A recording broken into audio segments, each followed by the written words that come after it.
À la ferme de Songhai, c'est Mamadou qui est responsable du poulailler. 13 000 poules pondeuses qui produisent chaque jour 11 000 œufs en moyenne. Mamadou se dépêche car il sait que le patron ne va pas tarder à faire sa tournée. Le patron, justement, le voilà. Il s'appelle Godfrey Zamunjo. On a réajusté ça. Ça sort maintenant. Mais il reste encore les petits grains. Maintenant, je connais ce qu'ils font. Donc, je vous contrôle. Ce n'est pas dans le bureau. Depuis le matin, je n'ai pas vu mon bureau. Mon bureau, c'est sur le terrain. C'est sur le terrain.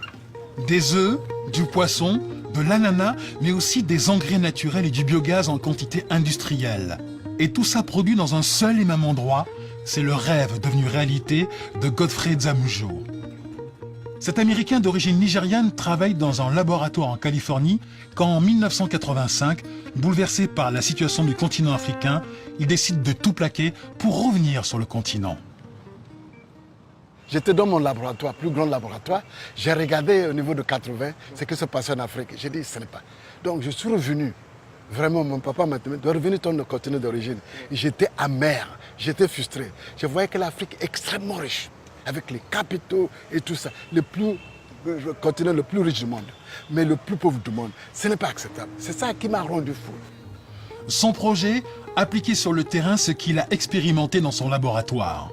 Le Bénin lui concède alors 1 hectare de terrain à l'abandon pour y construire une ferme bio. Aujourd'hui, le centre s'étend sur 24 hectares, fonctionne en totale autonomie et emploie plusieurs centaines de salariés. Ici, selon la doctrine de Godfrey Zamunjo, rien ne se perd, rien ne se crée, tout se transforme. Exemple avec le recyclage des fientes de poulet transformées en gaz. Nous sommes en train de faire le mélange des fientes avec la jacinthe d'eau pour donner un bon rendement de gaz. Après quelques heures de repos, le mélange sera chargé dans une cuve, le digesteur. Quand on charge le digesteur avec, ça se décompose. Quand ça se décompose, ça produit le biogaz. À la fin, tout ce gaz nous permet d'alimenter, de démarrer un générateur qui produit de l'électricité. En plus de l'électricité, ce biogaz va alimenter les cuisines du restaurant du centre. Et ce n'est pas tout.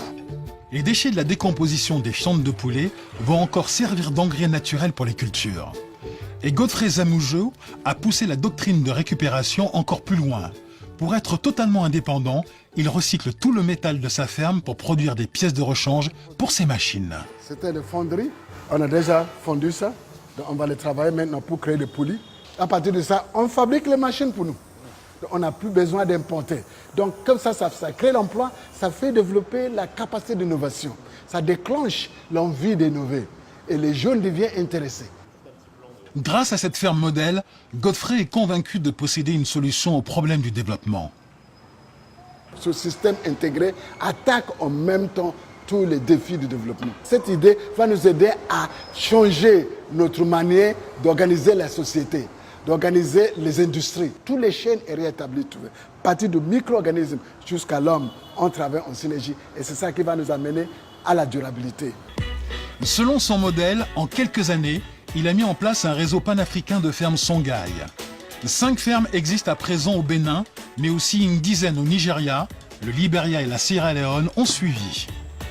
Et pour promouvoir son modèle, Godfrey Zamunjo n'hésite pas à ouvrir ses portes au public. Sa ferme reçoit chaque année plus de 20 000 visiteurs. Des anonymes, mais aussi des officiels. Cette semaine, c'est la ministre des PME de l'artisanat du Congo qui est sur place. Ça va? Songhai est pour moi la solution idéale et ce que j'ai trouvé ici va peut-être faire en sorte que nous puissions dupliquer l'expérience de Songhai au Congo. Et je pense que la décision est déjà prise dans ce sens. Il y a beaucoup de chefs d'État qui sont passés ici, on parle. Mais depuis que madame est venue, elle veut maintenant. Il faut que ce soit déjà hier qu'on a commencé. Donc c'est bon. Non, c'est bien. Voilà. Le modèle Songhai séduit d'autant plus qu'il est rentable. Ces 17 fermes ont généré un chiffre d'affaires de 7 milliards de francs CFA en 2013 et près de 600 millions de bénéfices. Voilà ma culture américaine maintenant, l'organisation de l'industrie. Donc vous voyez ici, et donc voilà, nous avons des camions qui travaillent.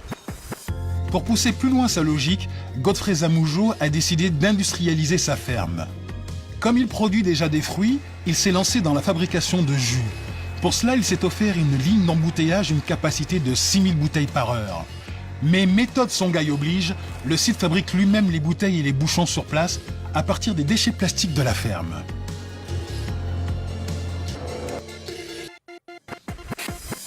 Bonjour, ça va? Convaincu qu'il est sur le bon chemin, Godfrey Zamoujo vient d'ouvrir la SLA, Songhai Leadership Academy, avec pour objectif de former 4000 jeunes cadres à la philosophie du centre.